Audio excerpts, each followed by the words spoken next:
Big boss 44ನೇ ಸಂಚಿಕೆ ಮೊದಲ ಭಾಗದಲ್ಲಿ ಎಲ್ಲರೂ ಎದ್ದ ನಂತರ ನಿನ್ನೆ ಬಿಗ್ ಬಾಸ್ ಹೇಳಿದ ಪ್ರಕಾರ ಮನೆಯ ಪ್ರತಿ ಪುರುಷ ಸದಸ್ಯರು ಒಬ್ಬ ಮಹಿಳಾ ಸದಸ್ಯೆಯೊಂದಿಗೆ ಕೈಕಟ್ಟಿಕೊಂಡು ಇರುತ್ತಾರೆ.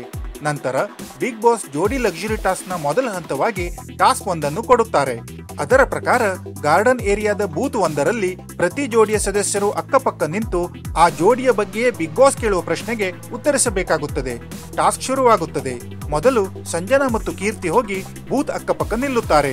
ಎರಡನೆಯದಾಗಿ ಪ್ರಥಮ್ ಮತ್ತು ಶಾಲಿನಿ, ಮೂರನೆಯದಾಗಿ ಮಾಳವಿಕಾ ಮತ್ತು ನಿರಂಜನ್ ಜೋಡಿ, ನಾಲ್ಕನೆಯದಾಗಿ ಓಂ ಪ್ರಕಾಶ್ ರಾವ್ ಮತ್ತು ರೇಖಾ ಜೋಡಿ ಮತ್ತು ಕೊನೆಯದಾಗಿ ಮೋಹನ್ ಮತ್ತು ಶೀತಲ್ ಜೋಡಿ ಬೂತ್ ಅಕ್ಕಪಕ್ಕ ನಿಂತು ಬಿಗ್ ಬಾಸ್ ಕೇಳಿದ ಪ್ರಶ್ನೆಗೆ ಉತ್ತರಿಸುತ್ತಾರೆ. ಟಾಸ್ಕ್ನ ಕೊನೆಯಲ್ಲಿ 9 ಅಂಕಗಳನ್ನು ಗಳಿಸಿ ಕೀರ್ತಿ ಮತ್ತು ಸಂಜನಾ ಜೋಡಿ ವಿನ್ನರ್ಸ್ ಆಗುತ್ತಾರೆ.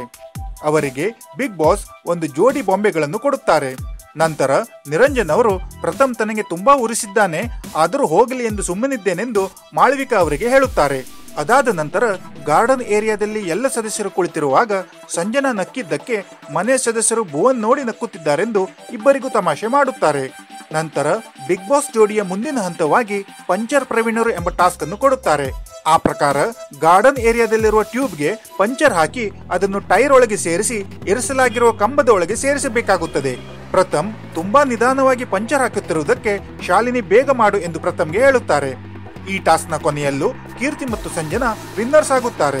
ಟಾಸ್ಕ್ ನಂತರ ಓಂ ಪ್ರಕಾಶ್ ರಾವ್ ಅವರು ಗಮ್ ಆಗೋಗಿದೆ ಎಂದು ಬೇರೆಯವರ ಗಮ್ ತಗೊಂಡೆ ಪಂಚರ್ ಹಾಕಲು ಎಂದು ಹೇಳಿದ್ದಕ್ಕೆ ಶೀತಲ್ ಬಂದು ನೀವು ಹಾಗೆ ಮಾಡಬಾರದಿತ್ತು, ಪ್ರತಿಯೊಬ್ಬರು ಅವರಿಗೆ ಸಿಕ್ಕ ಮೆಟೀರಿಯಲ್ ಅಲ್ಲೇ ಟಾಸ್ಕ್ ಮುಗಿಸಬೇಕೆಂದು ಓಂ ಪ್ರಕಾಶ್ ರಾವ್ ಅವರಿಗೆ ಹೇಳುತ್ತಾರೆ. ರಾತ್ರಿ ಪ್ರಥಮ್ ತುಂಬಾ ಮಾತನಾಡುತ್ತಾನೆ, ಅವನ ಜೊತೆ ಅಡ್ಜಸ್ಟ್ ಆಗಲು ತನಗಾಗಲ್ಲ ಎಂದು ಶಾಲಿನಿ ಅಳುತ್ತಾರೆ. ಎಲ್ಲರೂ ಸೇರಿ ಶಾಲಿನಿಗೆ ಸಮಾಧಾನ ಮಾಡುತ್ತಾರೆ.